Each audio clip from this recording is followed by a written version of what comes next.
शिवाय नमस्तुभ्यं। ध्यान कितनी एकादशी है? स्कंद पुराण यहां तक कहती है कि इस कथा के चरित्र को जो श्रवण कर लेता है उसको 26 एकादशी करना भी नहीं पड़ती। इस एकादशी की केवल ये कथा सुनकर ही वो तर जाता है। बहुत ध्यान से सुनना इसको, कथा तो बड़े भाव से सुन लो इसको, है? बड़े प्रेम से।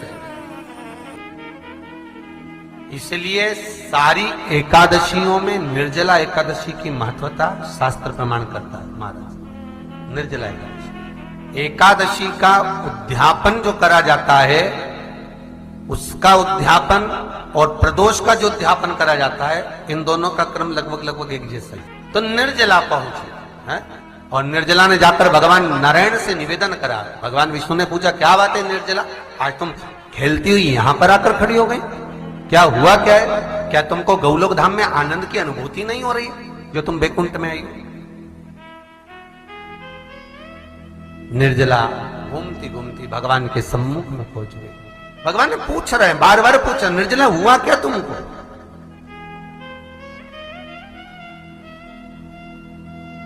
ए निर्जला, ए एकादशी, हुआ क्या है तुमको? क्या कारण है तुम्हारे यहां आने का, बैकुंठ पहुंचने का? बहुत ध्यान देना महाराज। शास्त्र कहता है सोमवार, मंगलवार, बुधवार, गुरुवार, शुक्रवार, शनिवार, ये देवता वो देवता सबके व्रत कर लो, सारे व्रत कर लो, पर ये व्रत आपको परमात्मा के धाम तक लेकर नहीं जा सकते, क्योंकि इनका जो पुण्य है वो मृत्यु लोक में आप थोड़ा सा भी गलत करते हैं तो पुण्य समाप्त हो जाता है। पर हिंदू धर्म के 3 व्रत ऐसे बता दिए जिन व्रतों का पुण्य समाप्त नहीं हुआ।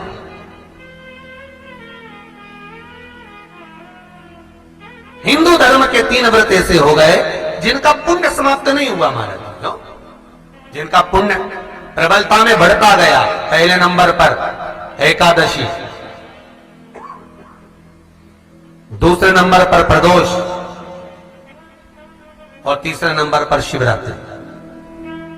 एकादशी भी 26 है तो प्रदोष भी जम के बोलते जाओ 26 है।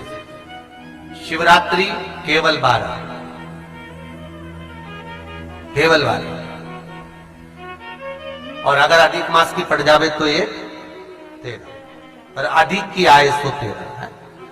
तो यहां शास्त्र कह रहा है कि 3 व्रत हमारे यहां जिनका पुण्य समाप्त नहीं हुआ, जिनका पुण्य प्रबल हुआ, बड़ा, इसलिए आज भी माता एकादशी का व्रत करती है।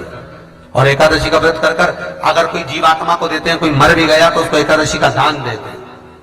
एकादशी का उसका दान किया है। महाराज निर्जला खड़ी है,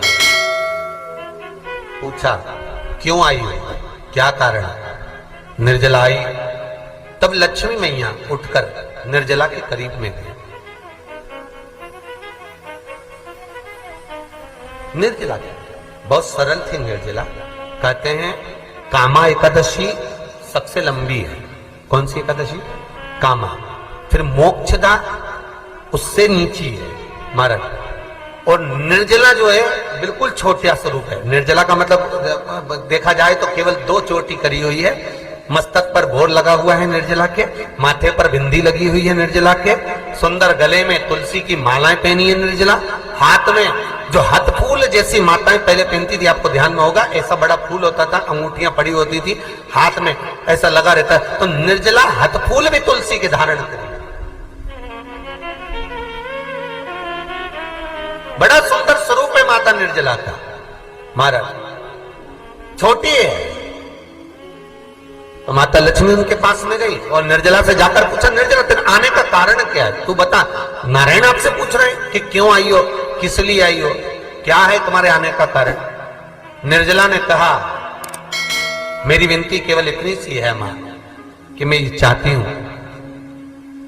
कि मैं जीव के प्राण छूटने के बाद उसके प्राणों को जिस समय मैं लेकर जीवात्मा के प्राणों को परमात्मा तक भेजूं, बैकुंठ तक भेजूं, गौलोक धाम तक भेजूं, उस बीच में मुझे ले जाते समय कई नरक भी बीच में पड़ेंगे, कई स्थान ऐसे बैतरणी आदि का स्थान बीच में आएंगे तो वो स्थान में मुझे रोका ना जाए,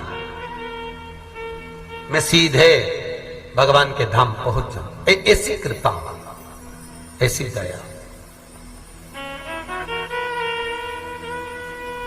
जितनी भी माताएं एकादशी का व्रत करती है, बहुत ध्यान से सुनना आज की कथा को, शायद जिंदगी में मिली ना मिली, पर ये कथा का रिश्ता तो बहुत ध्यान से सुनना।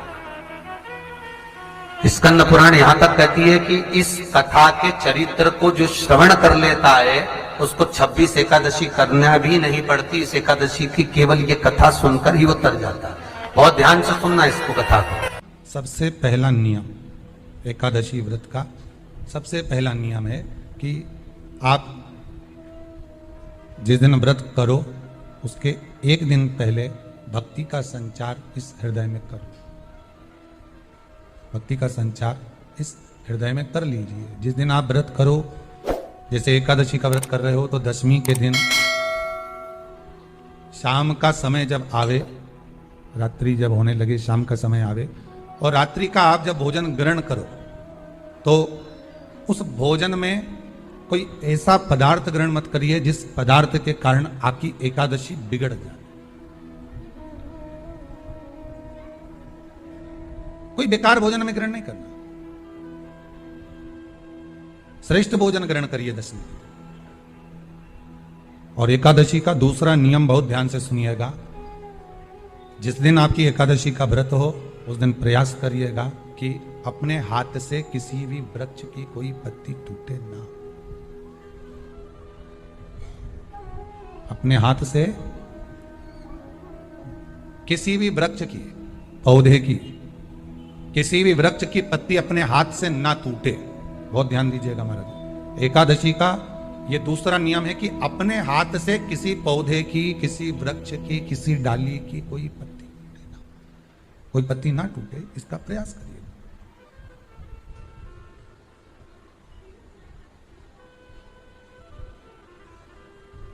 कितना सुंदर व्याख्यान कहा है, कितना सुंदर वर्णन है महाराज कि मात्र एकादशी का व्रत कर लेने पर, मात्र एकादशी का व्रत कर लेने पर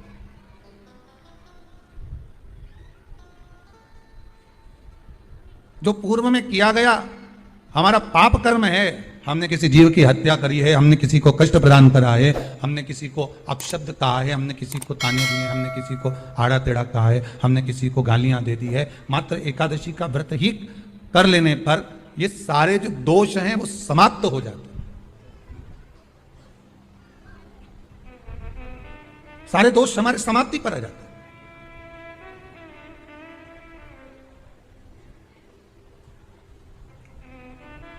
अब एक विचार करिएगा थोड़ा सा अपने मन में, अपने चित्त में, अपनी वृत्ति में एक बात उतारिएगा, एक अपने मन में एक बात को उतार कर रखिएगा कि आप अपने पाप को, अपने पाप कर्म को जिस दिन छिन्न करने वाले हो, समाप्त करने वाले हो, अपने पाप को आप जिस दिन समाप्ति पर लेकर जा रहे हो तो उसके एक दिन पहले आपको प्रसन्नता होना चाहिए कि नहीं होना चाहिए कि कल मेरा पाप कटने वाला है, कल मेरा पाप समाप्त होने वाला है। जो मैंने पाप कर्म करा है वो समाप्त होगा, जो मैंने पाप कर्म करा है वो कल समाप्त हो जाएगा। तो एक दिन पहले आपके चेहरे पर प्रसन्नता होगी ना होगी?